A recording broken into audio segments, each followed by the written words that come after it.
to my school, so whenever he ditched, I had to ditch with him.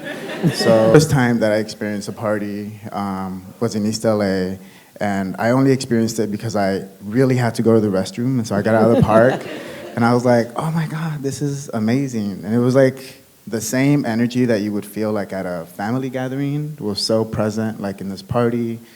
The way that everything was like these makeshifted like go-go boxes, or like, you know, just like stacking tires up and putting like a piece of plywood on top for people to dance on. It was like just very rascuache, very like how like my family put shit together, like to celebrate anything. Those were my first experiences of those kinds of parties. I think like Sebastian, finding or like longing for a queer space, because sometimes those spaces weren't necessarily accepting of like queerness or queer bodies, even though like there were signifiers that would like, how is this not queer? Like, just seeing like the fashion or just like the way people would like do themselves up to come to some of these parties. It was something that felt like so explicit, but also not at the same time. And yeah, Mustache, like, I think became also that kind of like home for myself, the way it was for a lot of people, I think, going to West Hollywood and like not digging that scene because it was very white. They weren't playing like the interesting music that I was looking for. Mustache became like that hub, like immediately, like after day one, like came back to it every week after that. Yeah, that was my experience of, and that was like just, again, just kind of like seeing those videos brought back so many memories of like the different, like how old I was when I was like, when I went to that first ditching party versus like when I was cruising with my brother, who then by then had like a driver's license to go to Whittier, and just being stuck like on traffic, like bumper to bumper, and like literally taking up space, like public space, and partying in the street. And then you could only go maybe twice on the same street if the cops were like, make you go on the freeway after, you know? Right, they would block off. Yeah. So if like when cruising on Whittier would happen, the cops started like blocking a lot of like the driveways into supermarkets because people would go in there to like do like a U-turn to kind of like circle back into the boulevard. And so like when it got really late, the only other place that you'd have to go would be the freeway. And sometimes you would do that. You would just go on the freeway, go like southbound on the 605, and then come back up north to get on like back on Whittier. Anyway, yeah. Yeah, I think that. Sebastian, is your mic on? I mean, I just want to be able to like say little things in between without like, you know, I don't know, it's fine. Oh no, I just wanted to like be like, yeah, girl. No, like, ha ha ha. I think we need that. We got to get this mic going. I don't know, it's fine. Yeah. Is there any new mics? I Also, here, yeah, let's do this. Confused. And then Guadalupe, we can share? Okay. So, one of the things that's contiguous between all of your work, but in very different ways for me, is the archive. I think that it works in different ways for each of you. Guadalupe, I think yours is quite clear. But one of the things that we've all talked about is the use of space and the body as an archive. I'd love to hear each of you speak to that. Sebastian, maybe kick it off. The body as an archive? Yeah, I mean, it's specifically, I feel like in your performance work, it seems like you carry so many different histories, because you pull from so many different histories. My dear sister. Yeah, I think I learned from my dear sister Rafa about the really kind of hidden things that we have in our body deep down inside. I remember kind of, when I went to the Bay, that's when I consciously woke up, and it was a really quite traumatic experience. And I had to like go to therapy, because I had insurance. But it was really traumatic for me. Like it was really I just felt really blinded by this country for so many years. And Los Angeles isn't really like a push for a political city, and so. Yeah, I think like just learning about all the fucked up shit that this government has done to the brown body in general, whatever it is, the optics of the brown body to like a white nationalist surveillant eye that kind of spreads its kind of hate through this government in whatever way it has to. From its birth, was, I don't know, those are things that I try to synthesize, deconstruct, detox my body from, while I kind of attack it full force. Like shame, right? Like the shame of being feminine, the shame of being brown, kind of the shame of maybe possibly coming from Mexico, things that are so basic that I think that I learned through the media, that I was supposed to maybe look up to and aspire to be white, or be a white body, because that's what I saw in fashion or whatever. So kind of being, I don't know, maybe in my body and just like learning what the archive of brownness is in history. And so I think that's what's important with Lupe's work. And I guess the documentation of my work too is really important to me. And I know that me and Rafa have had like a couple conversations about documentation and if it's important to have it. But yeah, I don't know, just like photographing my body doing some crazy thing is like really important to me. For my own archive maybe, but also to know that there's like a legacy that I'm leaving behind that is aesthetic and photo quality, I don't know. Yeah, yeah, absolutely. And you as a being in the world, I mean, that's so important and right. Is such an, yeah. So. Yeah, thank you. I keep stressing that there's, the life expectancy for trans women is 32, and I feel like I've known that from a very early age, since I was probably bullied, like I could die anytime walking down the street or just, yeah, I don't know, just being myself. But yeah, thanks. Absolutely.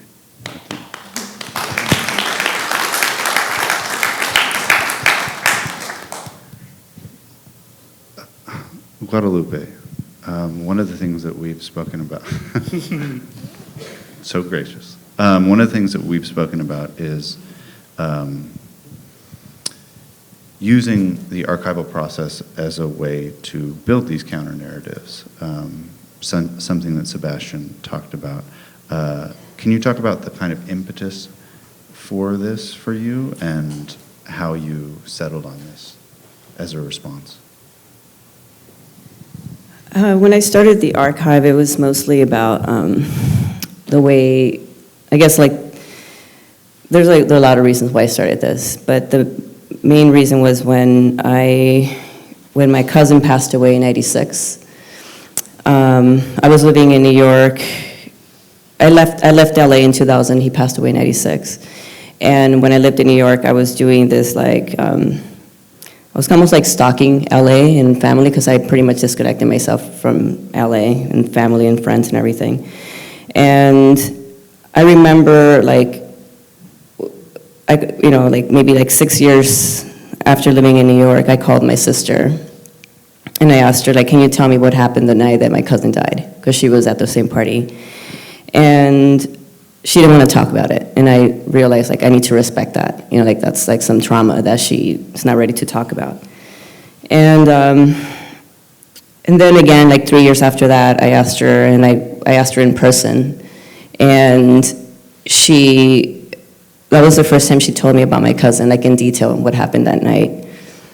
And then like maybe like a year after that, I asked her again that I wanted to talk about it. And then I noticed that she was forgetting information, like details of the night. And, like, for instance, like, she didn't remember where his body was found or what time, and all that stuff. And I felt like that was really important. But it also kind of scared me about how much information we hold. Like, okay, so she might forget these little details like 10 years from now, or she'll start to forget. And that's what actually pushed me to start like collecting and talking to people and recording and reaching out to people, because I felt like our bodies can only hold so much information, whether it's like trauma that we're trying to like forget or heal or whatever, but then also like Los Angeles, I feel like it is almost like our body, the landscape, the LA changing, we change. When LA changes, erasure happens. So then I also started seeing all these changes in LA, and that's when I started taking this work more seriously. And so I started Veteranas en Rucas and then Map Pointz because of that. Like I wanted to do more like a collective preservation. Absolutely. I think so much of Los Angeles is a built environment, and one of the things that, go for it. Finish and then I'll. Sounds good. So much of Los Angeles is a built environment, and when I look at these films, I think, oh, this is a document of this period and this place and this intersection, which is incredibly important and incredibly unique, because those things don't have a legacy otherwise. And so, for me, you look and you see how much space is depicted and how much people are depicted, and it's one of the most important things we could be showing and seeing. Rafa, Sebastian, Lupe, hi. My question is for Lupe, and it's, what issues have you faced in bringing these archives you've built of work mostly produced by marginalized communities into major institutions and making them accessible to larger audiences? So my first experience was with an institution. When I started the Instagram, I went to UCLA, Chicano Studies, and I went to them for help, pretty much. I said to them, I'm looking for material from like these subcultures that I was part of. I brought some magazines and some photos for like reference or whatever, and the people there, they had no knowledge on what I was talking about. Like they didn't know anything about the Latino like rave subculture or party crews. It was more, they had a lot of material or information on like the gang culture, lowrider culture, all that stuff. And so what happened was that they said, well, maybe we could start an archive together and organize a panel discussion to open this up. So that's what we ended up doing, but it was really difficult for me to even start doing this. Like I didn't even know what language to use to describe that time, or like my own experience as a teenager in LA, because it's so, like something that I realized, like our culture and it's like so complex. Like there's no like simple way of saying, telling our story, It's more like a conversation. It's more like a collective history. And this is why I started the Instagram, because I felt like if someone shared a photo with me and I put it out, on the platform, then other people can relate to it, and then there's like a whole other conversation that happens. And then I believe, Rafa, you've had pretty direct experience with this because of the way that your objects function. Yeah, for sure. But I think before that, I think there's you and I have had conversations about some other obstacles that you've had to kind of work around to make the archive accessible. I think there not being a precedent for how to work with this material, how to even contend for these narratives that are coming to light, or having to reverse the effect of these narratives that have been criminalized. I think the way that you care for all of the ephemera is really beautiful and honorable. Just having a conversation that feels really simple, oh, how do I display these flyers? Which to anyone it's just printed paper, right? But people have touched those flyers. There's notes on those flyers. There's phone numbers on. There's a whole history on this piece of paper, and to know that every time you bring these flyers out, they're being exposed to the elements of the air, right? Whatever is in the air. And the way that you really contend for that is really, I think it's just, there's a lot to consider when you encounter a Guadalupe Rosales installation, right? It's not just this really simple poster or these images behind a plexiglass. There's a lot of thought and consideration and care that goes behind that. Yeah, it deserves a clap.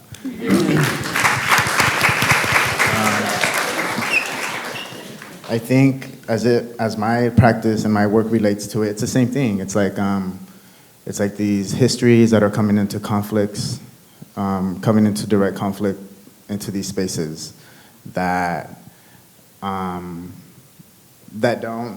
haven't shown the effort to provide spaces for brown bodies, that don't know how to value our ideas, that don't know how to value our materials. And so as artists that feel very adamant about creating a space for these things and these stories and these histories, we kind of have to do double the work. We're doing our artwork and creating a context for it, and maybe seeking the writers that could write about it appropriately, that could contextualize the work the way it needs to, because sometimes museums like that as well. Yeah, I think that we're in a very exciting moment too, where it's now a bunch of brown bodies that are we don't feel I don't feel we're the only ones, we're maybe 10 years ago you felt very isolated when you said the word decolonize. People are looking at you you're crazy. That's conspiracy talk, that's and now it's everyone's using it, which is good. Question? Yeah. Just a comment. Hey, so just to let y'all know, when Luca's done, it's not an easy thing. I come from that generation. I'm from the late 80s, early 90s, party scene. I DJ for years. I was good at the mix. I did all the background parties, all that. The footage that she has on archive, it's not an easy thing to get, because we were living in the moment. We weren't walking around with cameras and all that. We were busy partying. We were busy doing our thing. So, I'm going to give you props, for the work that you've done. You took me back for 25 years, and to see that footage, it makes me feel good. It makes me feel that, what I went through back then, has a place, and a lot of people will live there too, Thank you.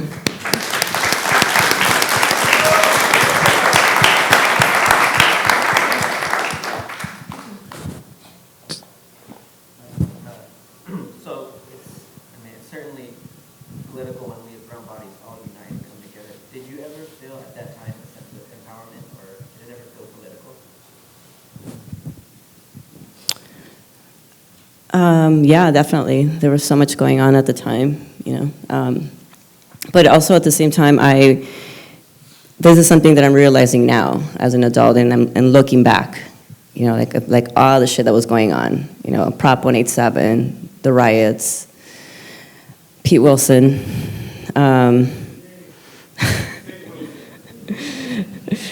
Yeah. And something that I think about a lot is that, you know, I always question, you know, like, how come I didn't finish high school? How, you know, like, how come I wasn't really interested in high school or all these things? And then I think back of, like, my teachers, how they were mostly substitute teachers. It was different almost every day. Then, you know, like, I felt like if my teacher's not interested in being there, why should I? And so then I chose to go to these stitching parties with my sister and my friends. And to me, that felt really creative, you know, organizing, designing these flyers, being really smart about how we promoted these events. I mean, this is like 15-year-old kids, you know, and for me, it was very, it was like an art practice or something, you know, like I felt really connected in that way. And my school didn't have any art, photography, or nothing like that. So the party scene gave us access to that, or allowed us to be creative, you know, like I knew people that were, let's say they worked on the yearbook for the high school, you know, like those were the only people that had cameras. But those people were also documenting the party scene. And we had zines, you know, and the things that we couldn't do or they couldn't do in a yearbook, they'll do it, you know, documenting these parties and putting these zines together. Also fashion, you know, like there were all these like restrictions that we couldn't, you know, or dress codes in school, we couldn't wear oversized clothing. And there was also like these shirts that came out called 187 Huda, which means kill the cops. And, you know, like if kids wore those shirts, even like walking down the street, if the police saw that shirt, they'll like tell the kid to take it off or turn it inside out. Yeah, so, I mean, I don't know where I'm going with this, but I feel like in terms of political stuff, yeah, there was a lot of things that were going on that I'm also like making connections now. Like this is why this happened, you know, or what if like things had, you know, if I had art, like an art class in high school, would I be more interested in high school?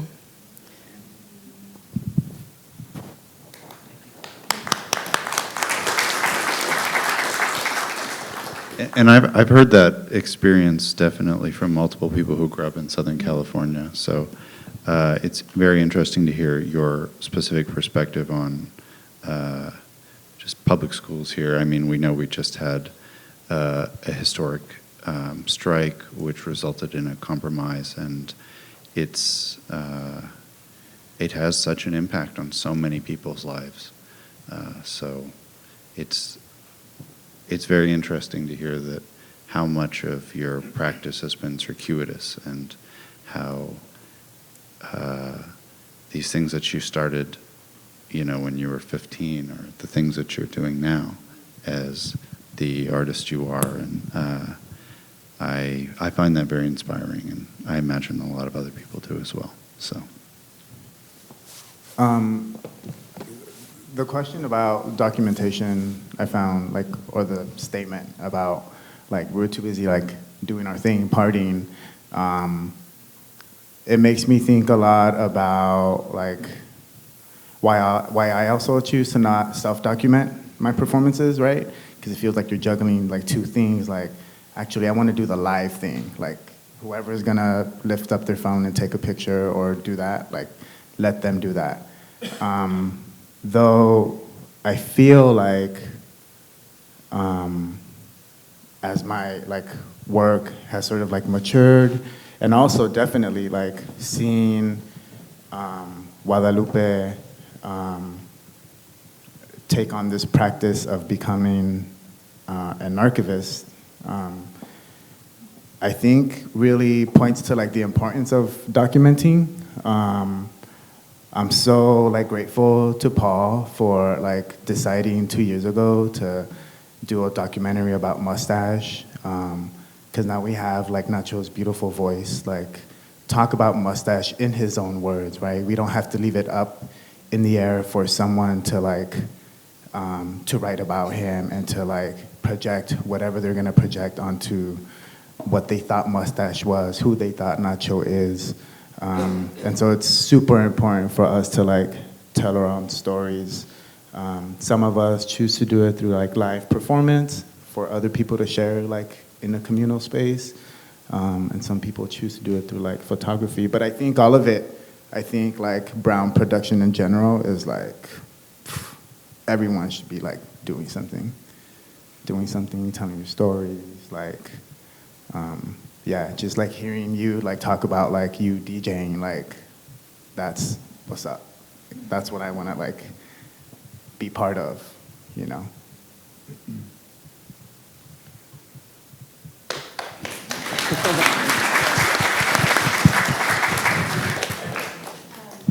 I just want to share my story as well because you just particularly said you vary the line of things, and I hosted this house dance collective in downtown LA. It's called Open House, and it's been 10 years with the dancers and local LA people and DJs come in and play house music for dancers for 3 hours every week.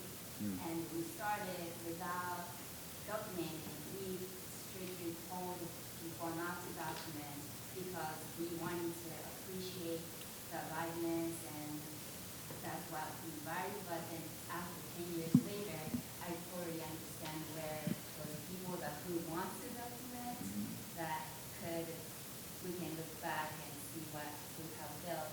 So I can totally relate to what you have said. And this gathering is amazing because I just had a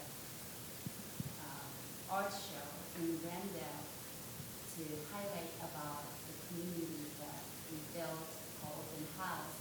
And we are not only dancers, but also musicians, painters, everybody. So we highlighted it, and this gallery owner just sent me an email today, this morning, about this gathering, which is kind of similar to what we have just did, really in a smaller scale. But I just wanted to say thank you. Yeah, thank you. you. That was beautiful.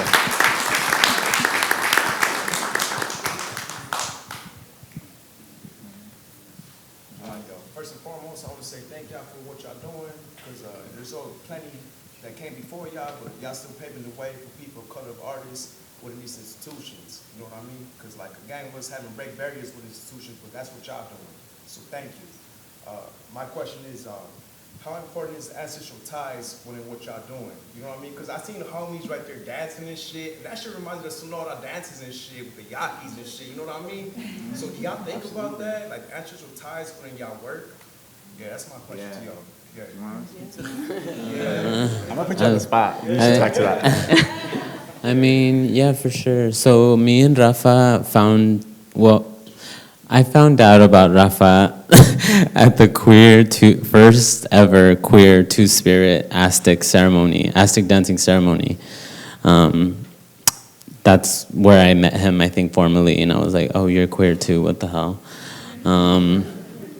And I don't think it's ever happened again, I don't know. It's gonna happen again soon. Oh. Someone's organizing it. Yeah, yeah, I just think about, I also want to tie in my parents. They're here, and, you know,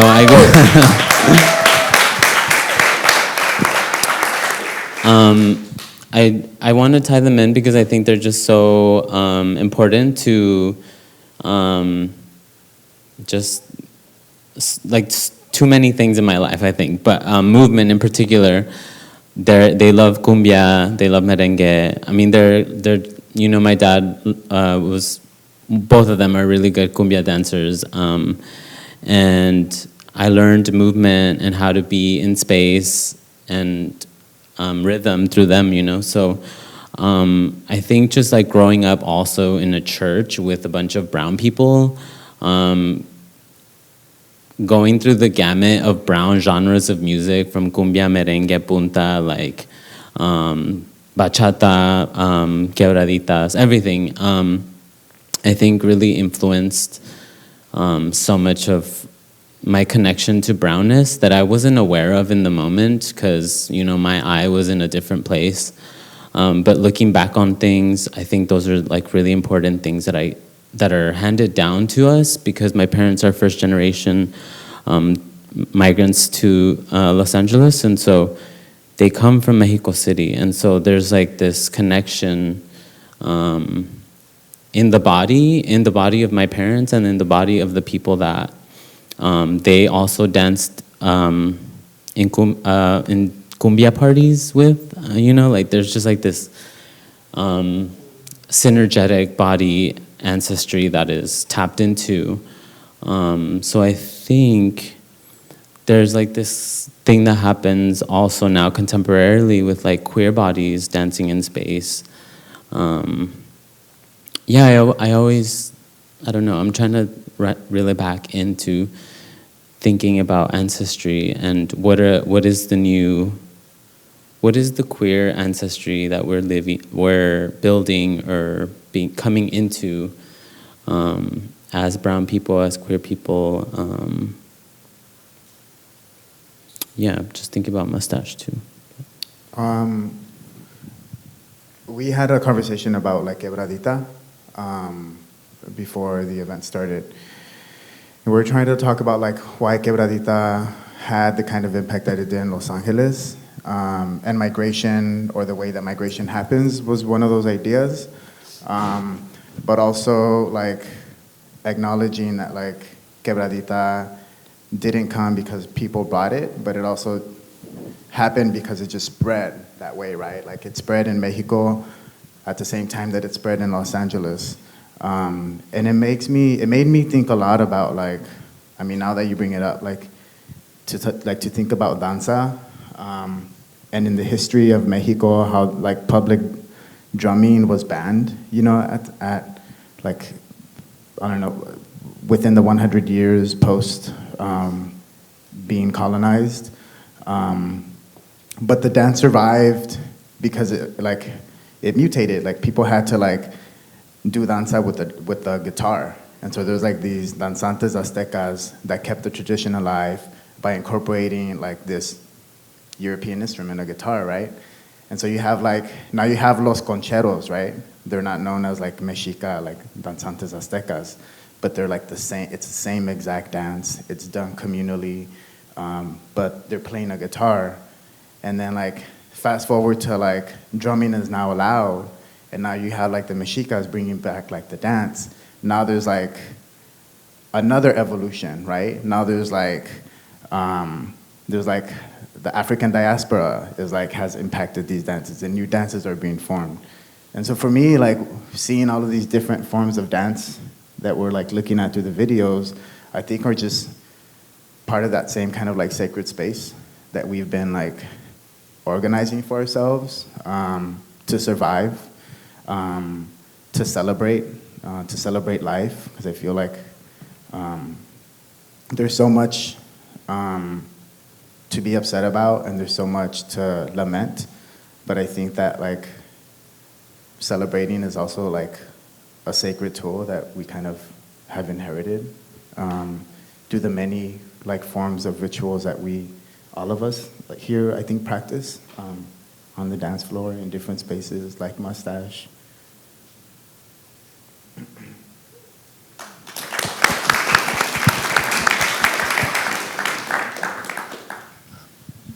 I think we have time for just one more question so we can get some of these hardworking people home.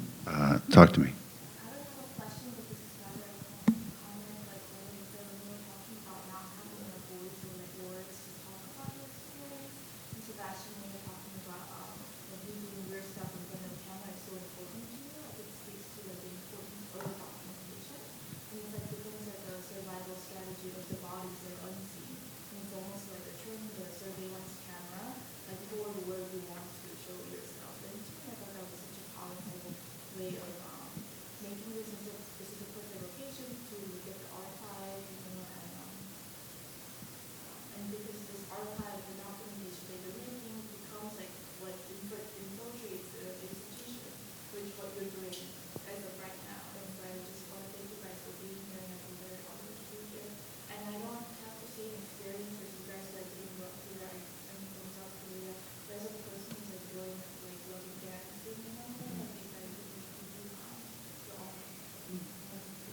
Thank you. Thank you.